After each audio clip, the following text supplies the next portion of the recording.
fantasy footy, we'll go back and forth between the different platforms. Obviously, we're very excited for ourselves with Draft Rugby. Cargie's been hard at work and has managed to build a full draft system. So we did our first ever draft on the Draft Rugby app, which worked exceptionally well for everyone but Nelson, who suffered the. Cargie. Oh, actually, Nelson, The you tell Rattler us, buddy. Cargie. Oh, so Cargie, I mean, he had Perifetta down as a fly half in the system. So I picked him as my fly half with already one of my outside backs I knew missing this week. And turns out Cargie did a sneaky, purposely try to stuff people over, and he was a fullback, which means I had to play an outside back down and carry another injured bloke. Cargie just absolute scum move. I can't believe you've given a layup to Nels for a whinge on the pod, Harry. I expected that to go for at least another 15 minutes. I expected still to, but Well, the good no, news is, though, Nels, you got your ass handed to you by me for the fifth time in a row, and that extra player wouldn't have made a lick of difference, would he? this is true. Well, I think that the 80 or 90 point player that you got would have made a fair bit of difference, especially if you got a shit guy in that position. It literally could have been the difference if I got 80, 90 points there and you picked up some All right, guy Nels, that played poorly. you and your what ifs and what could have been It's a could go on for 160 another point hour. potential So turnaround. we'll cut you off there, mate. But no, that's the only problem. Is it's always a bit of human error, and when you're getting your stats and certainly players in their positions from other sources, they always seem to be wrong. They're not always in the right position. So, despite having weeks to help me check them, still it seems like two players that were wrong in the system in their positions. So, unlucky Nelson. But I look forward to hearing about it for the next 16 weeks every day. So That's right. Nelson's theoretical, altered timeline version of this fantasy year has already begun.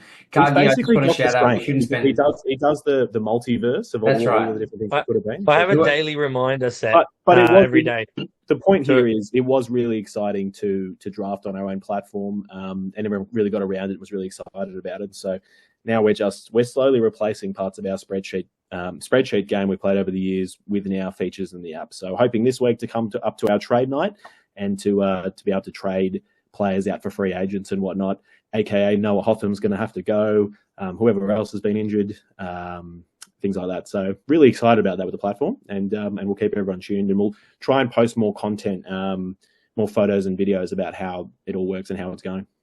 And shout out to Cargie, mate. You were well behind ChatGPT playing with 11 players in his starting lineup this week. And since you've redone the scores, you're apparently up by 1 point. So none of us believe you, and we will be rescoring. But we'll push on from there.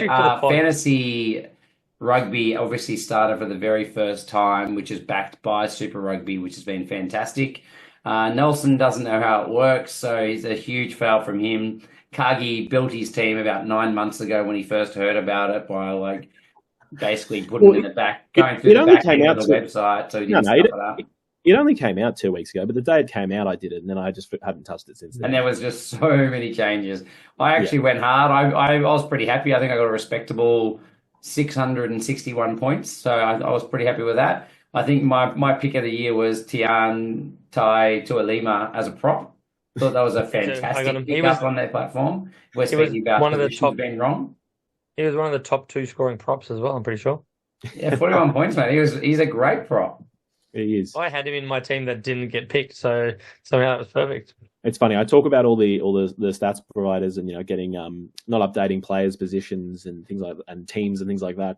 But I think the topic of much conversation around Super Rugby Pacific's official fantasy app has been the player valuations have been quite hilarious. I don't know if some of the other teams did it, but that video the Waratahs put out of posting it up on the wall and all the boys going and having a look at their valuations, and Jake Gordon absolutely spewing that half the team's above him or something. I thought that was absolutely cool. I'm pretty sure Bowen was above him. He's barely played any Super Rugby. He's the captain of the team and plays for the Wallabies, and he was less than him. I think what it shows is, unlike our system and our scoring system we've had for a few years, they don't value positions equally. There's just a score system that is heavily geared towards outside backs, that sort of thing, which is very fantasy rather than draft. Draft, you make everyone valuable, so everyone wants to pick players and own those players. But I mean, it is different in this salary-based system. Well, that's it. Look, we're stoked that they've released this. It's great, generating more interest in interest and engagement in Super Rugby and Super Rugby fantasy. But I think it's a great thing for us. Hopefully, when Mark and I finish building this Draft Rugby fantasy platform, it'll be great because playing the draft style game is just it's leagues ahead. It's so much better than the salary cap game. But great to see that it's here. I mean, people are getting involved. It's good. It's a stepping stone to the better game, I reckon. Yep. And guys, I'm just pulling together the team of the week, but I've got to say, as I do write this down, my big takeaway is that their system is really heavily reliant on tries. So if you look at the top 15 positions, they're almost all outside backs. Actually, the top 50, they're almost all outside backs. I think there's 2 hookers in there as well. So I'm still looking down to about the 25th position to find the very first of the locks in Cullen Grace. So it's interesting the way they've done their scoring. A lock. Harry, that says it all. He's not a lock. Yeah, I know, but he's listed as a lock. It's so good, isn't it? I'll say no more. Well, look, while you're doing that, should we just talk on not on that system, but the biggest fantasy performers this week in the top 2, really, Sevu Reece and Damien McKenzie returning to the kings and lords of fantasy that they are, with Sevu about 126 fantasy points, D-Mac 114, and just absolutely killing it this week. So, in most draft style fantasy competitions, they both would have gone without a doubt in the first round, up in your top 4 or 5 even. So good to see those boys. Absolutely. Any managers of teams named Return of the Mac or Reece Lightning will be very happy managers. Nelson spends... Here's your top 15 for the week, right? In the front row, Siasefa Monet comes in as the one side of the props, 35 points. In tandem with Tualima, who I've already talked about, 41 points, who's obviously playing at 6 for the Brums. You got Jacob Devery with his 2 tries at hooker, but getting 68 points. Then you've got Darcy Swain at 29 points and Cullen Grace, also a loose forward, at 36 points. Your back row is made up by Tazano on 54, Reimer on 53, by Lungy on 50, Miracle, who had an outstanding game actually. Preston was on 58 points at 9, Donaldson 46 points at 10. Your centres were Quinn Tapire on 32 and Joseph Sueli'i on 29, which makes Cargie very happy. D-Mac is not 10? No, he's an outside back. Oh, he's a fly half. He is a fly half. I'm sorry. You're right.